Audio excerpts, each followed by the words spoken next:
কত সুন্দর, আর তোমারে বানাইছে এত সুন্দর কইরা, তোমার সাথে নিশ্চয় আমার আল্লাহ সুন্দর, আমার আল্লাহর নামটা তোমার জবান থেকে একবার শুনতে চাই। ঈসা আলাইহিস সালাম এই যুবকের সারে হই না, আর যুবকের কথা হইল আমি একটু মান লইয়া লই। ঈসা আলাইহিস সালাম শেষ হলে ক যে তুমি আমার কাছে একবার আল্লাহর নামটা লইয়া যাও, একবার শুধু শুনতে চাই। না শুনলে হইতো না, না শুনলে আমার দিলে শান্তি হইতাম না।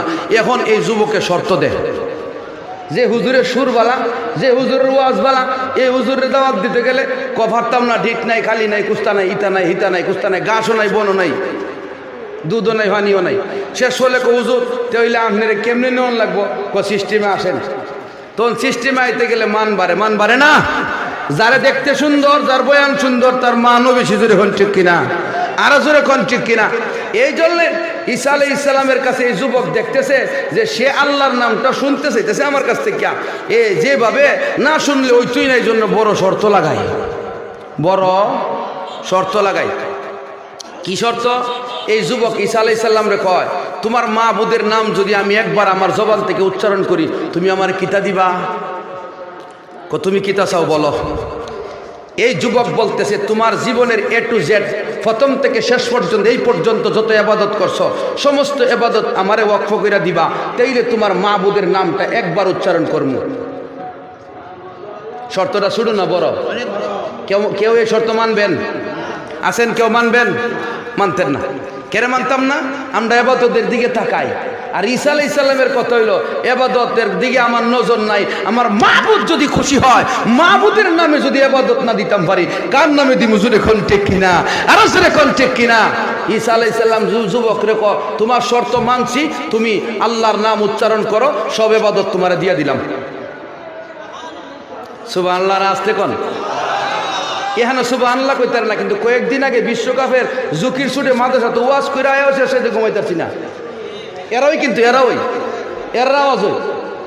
যাই হোক, ঈসা আলাইহিস সালাতু ওয়াস সালাম কো যাও ইবাদত দিয়া দিলাম। এই যুবক একবার শুধু উচ্চারণ করছে আল্লাহ, একবার আল্লাহ কয়া যুবক ডাক দেওয়ার পরে ঈসা আলাইহিস সালাম এই যুবকের আল্লাহর ডাকের তাজাল্লিতে বরদাস্ত করতে পারে নাই, জ্ঞান হারা হয়ে গেছেন। এই যুবক কিন্তু দাঁড়ানো হয়। প্রশ্ন হইল, হুজুর আল্লাহর নামের জিকির শুনলে জ্ঞান হারা হবে কেন? যার ইমান যত বেশি, আল্লাহর বই তত বেশি, যার অন্তরে আল্লাহর বই যত বেশি, সে আল্লাহর নাম শুনলে বই পাবে বেশি। আল্লাহর নামের বই হওয়ার দ্বারা জ্ঞান হারা হইতে পারে, এটা কোরআনের মধ্যে প্রমাণ আছে।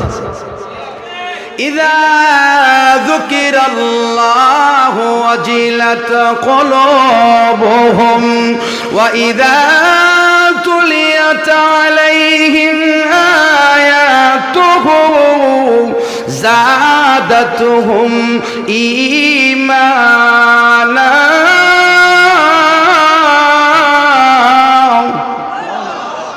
আল্লাহ রাব্বুল আলামিন বলে, প্রকৃত ঈমানদার যারা, তাদের সামনে যখন আমি আল্লাহর নাম উচ্চারণ হয়, তাদের অন্তরে আমি আল্লাহর ভয়ে অন্তর কাঁপতে থাকে। জোরে কন্না সুবহানাল্লাহ। ওয়াজিলাত কুলুবুহুম, অন্তরের মধ্যে কম্পন সৃষ্টি হয়ে যায়, অন্তরটা আর স্থির থাকতে পারে না। কারণ ভালোবাসা যাকে প্রকৃত অর্থে দেওয়া হয়, তাকে না পাওয়া পর্যন্ত স্থির হওয়া আশিকের কাজ নয়। मोहब्बत का अजब शय है, बयां करना नामुमकिन है। मोहब्बत का अजब शय है, बयां करना नामुमकिन है। न मरता है न जीता है, न खाता है न पीता है। मोहब्बत एमन जिनिस जारे भालोबाशे बर्णना दिते पारे ना, डग देखले बुझो ना, কিন্তু বয়ান কইরা বোঝানোর মতো জিনিস না। কিন্তু মোহাব্বত যার অন্তরে আছে, এর না পাওয়া পর্যন্ত মরাও ভাল লাগে না, জেতা তাকাও ভাল লাগে না, খাইতেও ভাল লাগে না, আবার উপবাসও ভালো লাগে না। অর্থাৎ যেটা চাই এটা লাগবে, এই ছাড়া হবে না। এটা হলো আশেকের কাজ। আশেক তো অনেক প্রকার আছে, আশেক অনেক প্রকার আছে। কিছু আশেক আছে শুধু আল্লাহকে চায়, শুধু কারে চায়? আল্লাহকে চায়। আর কিছু আশেক আল্লাহরেও চায়, জাহান্নাম থেকে বাঁচতে চায়, জান্নাতকেও চায়। আমরার দেশে একটা গজল আছে, জান্নাতের আশায় নয় গো নবী, নয় গো খুদা, জাহান্নামকে ডরি না। এই যে গজলটা এটা মনে হয় গাওয়া জায়েজ হবে না। এটা যুবকদের উদ্দেশ্যে বললাম, তোমরা এই গজলটা না গাইলে বালা। এটা হাদিসের সাথে অনেক ক্ষেত্রে মুখালেফ, কোরআনের আয়াতের সাথে মুখালেফ। কারণ আল্লাহ পাক নিজে বলছে জাহান্নামের আগুনকে বই করো, আর এ গজলে কয়ে জাহান্নামরে বই ভানা, আজাবরে বই ভানা। এমন মানুষ আছে। এই গজলটা নোয়াখালী এক প্রোগ্রামে এক ছেলে গাইছিল। পরে আমারে হুজুর আমি বিবারিয়া বাড়ি যাইতাম আপনার সাথে ল গাড়ি আইসে পরে একটা সর দিছি। সর দেওয়ার পর হুজুর আমার সর মারলেন। আমি সর মারছি কে রে? এই সরটা একটা আজাব আমার পক্ষ থেকে। এই আমার পক্ষ থেকে আজাবটা তুই সহ্য করতে পারলে না, আল্লাহ পাকের পক্ষ থেকে জাহান্নামের আজাব দিলে সহ্য করতে পারবি না। বলে না, তে তুই দি কইলে গজবের গজলের মধ্যে ডরস না, বই ফাস না, এই গজলটা না গাইলে বালা। গজল গাওয়াইনারা গজল কালি গায়া দিব, আর যেটা করব ইডে আমরা বুঝলাম ওইটা হইতো না। ওলামায়ে হকের দায়িত্ব, যেই গজলটা ভালো না, যেই গজলটা গাইলে ওয়াসওয়াসা আসবে, যেই গজলটা গাইলে শরীয়তের পদ্ধতি ঠিক থাকবে না, যেই গজলটা কমাস কম মুবার তরিকাতেও হরে না, এই গজল গাওয়াইনারে থামায়া দিতেইব। থামায়া দেওয়া আমাদের দায়িত্ব, জোরে কোন ঠিক কিনা? গত 2 মাস আগে এক বুজুর্গ গজল গাওয়াইনারে থামায়া দিছেন। বুজুর্গের বিরুদ্ধে অনেকে কথা বলছে, এটা বলবেন না। গজলের নামে ওয়াজের মজা উড়াই দিতেছে, এটা আর একটা ক্ষতিকর বস্তু। 2 নম্বর, গজল যে মাদ্রাসার ছাত্ররা গায়, এই ছাত্রগুলি ব্রেইনি হয়, এই ছাত্রগুলি মোটামুটি ভালো ছাত্র। এরা পড়লে মুহাদ্দিস হবে, মুফাসসির হবে, হাত দিয়ে জমান হবে। না হইয়া আপনাদের এখানে গজল গাইব আজকা, কালকার এখানে, পরশু আর এখানে, এইভাবে গজল গাইতে গাইতে তাদের আমল এবং এলিমের প্রতি ত্রুটি আসবে, যার ফলে তারা মুহাদ্দিস মুফাসসির হওয়া সম্ভব হবে না। এই জন্য কাটাল ফাঁকার আগে, কাটাল ভুক্ত হওয়ার আগে কাটলে যেমন ফাঁকে না ফসে যায়, গজলের নামে মাদ্রাসার ছাত্রদেরকে একেবারে আউইরা সাইরা দিলে দেখবেন আলেম পাইবেন না, হক্কানি আলেম হবে না, দাক্কানি হয়ে যাবে, এলেম অর্জন করবে না, ফাসেক হয়ে যাবে। জোরে কোন ঠিক কিনা? বালা ভাইলে ভাই, না ভাইলে নাই, এই চিন্তা আমার নাই। আমার কথা হইল, এই সমস্ত গজলের পিছনে এত সময় দেওয়ার কোনো অর্থ নাই। এখনকার গজলটা লইলে ওই গজলটার মধ্যে বিভিন্ন বিট দে, গু গা ইতা হিতা 12 শব্দ কয়।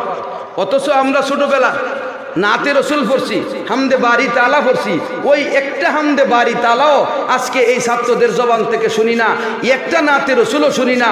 এরা করতে জানি আমদানি করে। অনেকগুলো গজলের সুলুক ঠিক নাই, অনেকগুলো গজলের লেখার মধ্যে ভাষার আগে পিছের শব্দের মিল নাই, অনেকগুলো গজলের মধ্যে দেখবেন প্রভু প্রভু শব্দ হওয়া যায়। প্রভু শব্দের অর্থ কিতা, আর আল্লাহ শব্দের অর্থ কিতা, রব শব্দের অর্থ কিতা, প্রতিপালকের অর্থ কিতা, একটু ডিকশনারি খুলে দেখেন। প্রভু বললে আল্লাহর হক আদায় হয় কি হয় না? যাই হোক, এটা আংশিক কিছু কথা মাঝখানে আসলো, এই জন্য বললাম। আসেন, ঈসা আলাইহিস সালাতু ওয়াস সালাম বেহুশ হয়ে গেছে, কিছুক্ষণ পরে ওনার হুশ ফিরছে। ফিরার পরে যুবককে আমি জায়গা ঈসা আলাইহিস সালাম কো, যুবক, তোর জবান থেকে আমার মৌলার নাম এত মজা লাগছে, আরেকবার তুই উচ্চারণ কর। জোরে কোন সুবহানাল্লাহ, আরো জোরে কোন সুবহানাল্লাহ। এটাকে বলা হয় আশেক। উনি আগের সমস্ত ইবাদত দিয়ে দিছেনি, মনে আসেনি? সমস্ত ইবাদত দেওয়ার পরে প্রথমই যে বেড়া সমস্ত ইবাদতের শর্ত দেয়, পরবর্তীতে শর্ত আসার সম্ভাবনা আছে না নাই? আছে। কিন্তু ঈসা আলাইহিস সালামের ইবাদত আর নাই, এর পরেও উনি শর্ত দিতে পারে, আশঙ্কা আছে। এই শর্তের ফিকির উনার নাই, উনি শুধু উনার মাবুদের নাম, উনার আল্লাহর নাম চায়। বোঝা গেল দুনিয়ার কোনো আসবাবের প্রতি উনার কোনো ভরসা নাই, দুনিয়ার কোনো আসবাবের প্রতি উনার কোনো লক্ষ্য নাই, উনার লক্ষ্য শুধু মৌলার নাম শোনার দিকে। জোরে কোন ঠিক কিনা? এটাকে বলা হয় আশেক। প্রকৃত আশেক যে, সে তোমার সাথেই থাকবে। প্রকৃত আশেক যে, সে তোমার পিছনে দৌড়াইব। আরো 3 জায়গার মিস কল, 5 জায়গার ইমু, আরো 2 জায়গার হোয়াটসঅ্যাপ নিয়ে তোমার কবে নাই, এরা আমার বন্ধু বান্ধব মনে করবা। 2 বছর পরে কানতে কানতে কানতে কানতে চোখের পানি দিয়া সারা শরীর ভিজবো, এরপরেও তুমি রাস্তা খুঁজা হয়, তাই না? জোরে কোন ঠিক কিনা? এই জন্য দুনিয়ার যে কোনো লোকের সাথে আন্তরিকতা কায়েম করতে গেলে যেমন আল্লাহর ক্ষেত্রে একনিষ্ঠ হতে হয়, দুনিয়ার মানুষের ক্ষেত্রেও একনিষ্ঠ হতে হয় ভালোবাসার দ্বারা। যদি একনিষ্ঠ না হয়, স্বার্থপর ভালোবাসার পিছনে হইরা জীবন নষ্ট করা, এটা প্রেমিকের কাজ না, এর চাইতে বুকামি আর হতে পারে না। এটা ব্যাককলের কাজ। জোরে কোন ঠিক কিনা? ভাইয়েরা আমার, ঈসা আলাইহিস সালাম এখন আবার কো আল্লাহর নামটা। এই যুবক ক তুমি তো আমার ইবাদত সব দিয়া দিছ, এখন আর কিছু তোমার নাই। আচ্ছা ঠিক আছে, দ্বিতীয়বার মাগনা শুনে লাও, দ্বিতীয়বার মাগনা শুনে লাও। এখন ঈসা আলাইহিস সালামের সামনে এই যুবক আবার আল্লাহর নামের উচ্চারণ করছে, আল্লাহ। ঈসা আলাইহিস সালাম একেবারে দিশেহারা, আল্লাহর নামের জিকির শোনার সাথে সাথে দিশেহারা হয়ে গেছে। যুবক দাঁড়াই রয়েছে।